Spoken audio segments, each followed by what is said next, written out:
Baylor didn't always look confident early in the season. What has he done to sort of transform and become more sure of himself, and how do you see that reflected in his play tonight? Yeah, I think that just comes with time. It just comes with understanding the system, understanding really different lineups that you play with. But I think he's just a tough kid that continues to work. I think it's the culture of our player development staff does a great job.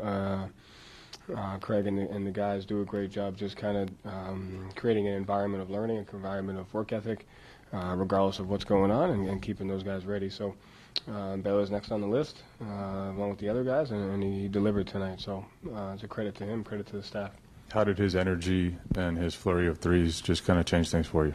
Yeah, I mean, it was more than the threes. I think it was his, he got some crashing. He got two big offensive rebounds for us. He got 2 steals, I think, of a deflection in the fourth quarter. And then obviously his threes helped when we went small and we were able to have our spacing. So just got to continue to make plays. Again, the threes are a plus. To me, it was the defensive effort and the offensive rebounding and the toughness that he played with. What did you see from him in Maine, and at what point in the season did you guys decide organizationally, all right, we've seen what we need to see from him up here, and we're going to start having him around Boston more? And how much do you see him factoring in with you guys down the stretch here? I mean, it just depends. I mean, it depends on how healthy you are. It depends on what the opportunities are. I mean, it has nothing to do with kind of what he's doing in Maine. What he does in Maine is important, but when he's here, the reps that he has in, whether it's in practice, shoot around, or the workouts.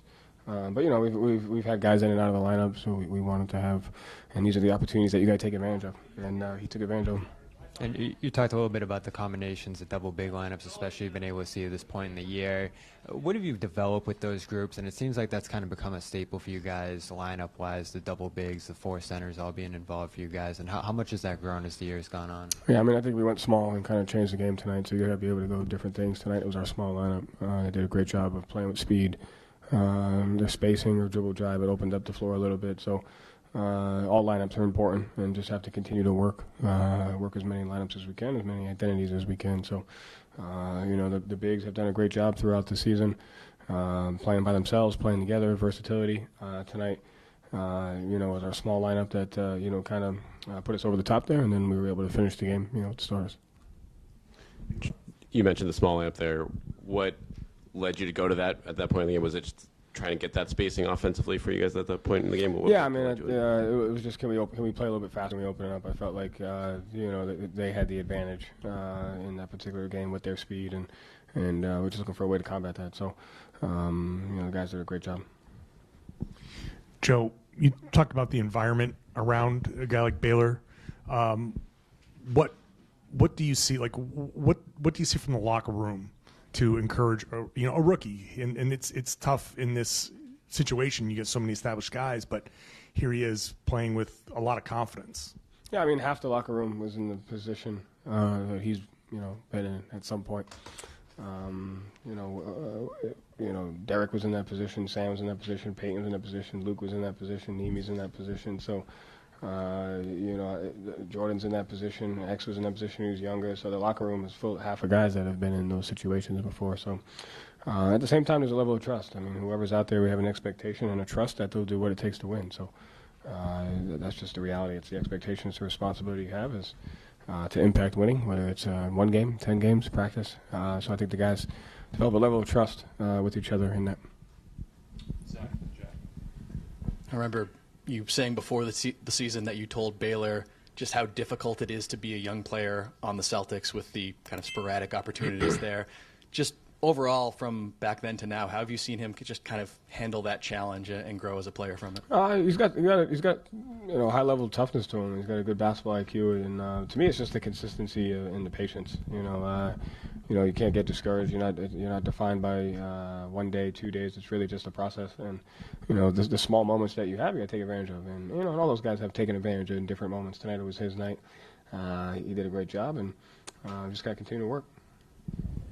Joe, obviously, Baylor subbed out about 4 minutes left in the game. You have Derek White off the bench. Like, everyone knows how good Derek White is. What goes into a sub like that when you have the hot hand versus, a guy like Derek White off the bench? Like, what are you considering, and what is the balance of, keeping the hot hand in the game versus going to Derek White?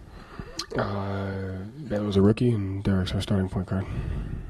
And then before the game, you talked about how good this Nets team has been despite the rotating personnel. This felt like a game or early game. Maybe you guys are missing some shots that you would normally make, generating good looks, and you fight through and pick up a win without your two top guys. What does that say about this team going into a game that some people might write off as just another game against a bottom feeding team versus something that you're able to pick up a win like this when you're not maybe getting the best start? Yeah, I mean, I don't know what people's expectations were, but that's a good basketball team. So I don't really look at the records, and they're really well coached, and they got a lot of talent and good players. So to me, I like the approach of how we handled the game. I mean, this team, if you've watched over the last, I know they're like 2-9 in their last 11, but they were double-digit lead against Cleveland, double-digit lead against OKC. Gave us a tough game the other night. So they're a good team, and we had to go to different lineups. We had to go to different things to make sure that we won. You said on Saturday before the Nets game that the most important thing for Baylor is being able to defend at a high level and then make the right reads at both ends. Defensively, he had the 2 steals. He helped force a turnover as a help defender, ended possessions with just his hustle crashing the glass. What did you see from him specifically at that end of the floor? You just literally answered it for me. All that you just said. And the thing I really like about him is his toughness. So he's got a high level of toughness to him. He's got a chip on his shoulder, kind of like a kind of FU mentality to where he's gonna make it work. And you saw that on some of his box outs, some of his offensive rebounds. So again, the threes were great, but I like the mindset and the toughness that he brought on both ends of the floor. Joe, kind of a general question. I feel like whenever guys have these big performances, we always kind of tag it like his confidence is growing, like confidence this and that. Yeah, you said it, not me. Yeah. Hey, is it really as simple as just ball goes in net, I'm now confident, or at this high level of basketball, like is there something kind of else that really gets these guys going? I mean, I think if you see the first, I can't speak for him, but I mean, as a player, if you see the first couple going, that's obviously going to help. But to me, I can't remember which came first, the 3-point shot or his defensive plays that he made. But it also just comes with time. I mean, confidence is kind of an overused term, I think. In reality, it's like, this kid just got here. He's been here for 3 months. Like, what do you expect him to look like, 10 games in, playing sporadically? And so, like, he's always had that confidence. I think it's just a lot of it's a matter of timing. A lot of it's a matter of opportunity. And a lot of it is the moments that you get, you got to deliver, and you got to impact winning. And, tonight it's easy to focus on him because he has 20, but he's done. To me, winning 1 minute is just as important as scoring 20 points when you're in the roles that they're in. Like tonight, it's Baylor's night, but like that small lineup, Torrey's a 34-year-old veteran, and he's played like 4 or 5 minutes a game, and he helped change the complexity. That to me, that's just as important as what Baylor did. Just it's not as easily noticeable and it looks different, but that's just it's timing, opportunity, and 6 for 7 from 3 is it, but you can do it playing 4 minutes, and you just got to impact winning.